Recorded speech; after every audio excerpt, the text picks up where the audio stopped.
And he has got to destroy us. We are becoming an affront to him in every step of the way. We are denying his existence. We're denying his power. We are slapping him in the face. We are killing his 41% of all pregnancies in New York end in abortion now. My gosh, we are standing in line with the enemy.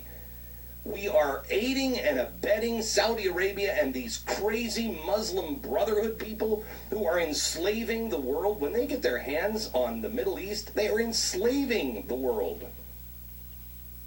Boy, I don't think he can trust us at all. Please, Lord, remember the faces of those, please, that are trying to do the right thing. Please, dear God, please, dear Lord, forgive us. Please forgive us. Please, please forgive us. Is he crying? See the faces of the people that are good, because there are millions of them. He's crying. Give us strength to accept the things that must come. Look, I don't know whether that's fake bravado when he's acting or if he's serious there, but I think I have a conclusion on Glenn Beck. He's off in the head, dude. No, he's not right. What are you crying for? He's crying in a segment where he's talking about God. And about, oh God, Lord, I'm sorry that we're rejecting you and that we're disagreeing with you and acting like this, and oh my God, we're aiding and abetting the enemy. God, please remember us, Lord. We're the fighters. We're the good guys. Don't smite me. Okay, if he actually is hearing those voices in his head of God, he needs Thorazine. No, he'd be a schizophrenic if he's hearing that. Look, man, this dude is like 7 minutes away from playing with silly putty and eating crayons. And we consider this guy to be, a political expert or analyst here in the United States. Oh, my God. And just picture this for 1 second.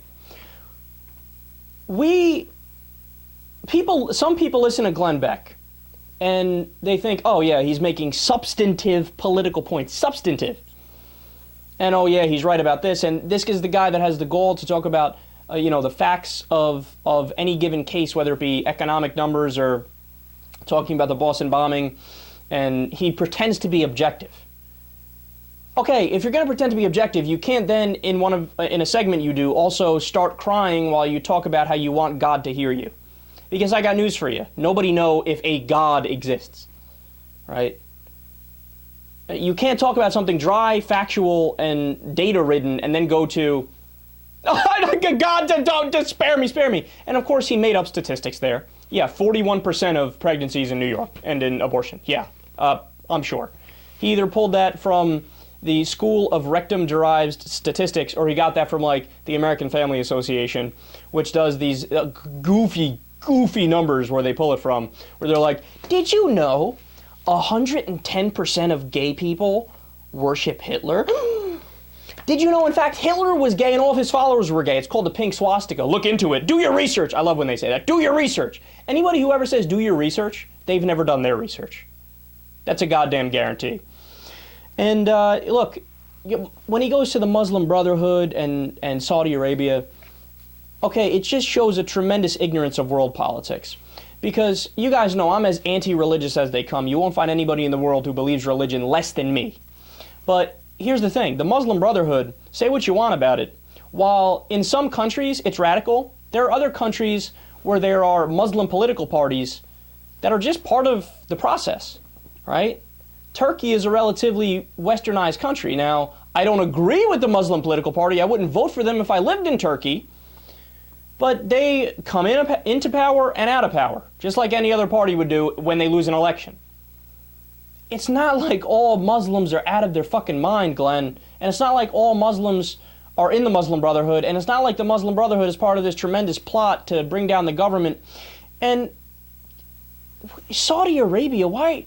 He's stuck on Saudi Arabia since the Boston bombings because he's convinced that there's some grand conspiracy hiding the real people who did it, which are people from Saudi Arabia.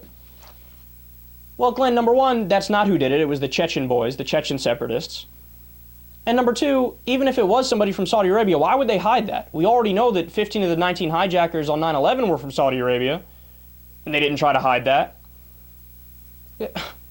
And then the best part, they're enslaving the world. The Muslim Brotherhood is enslaving the world.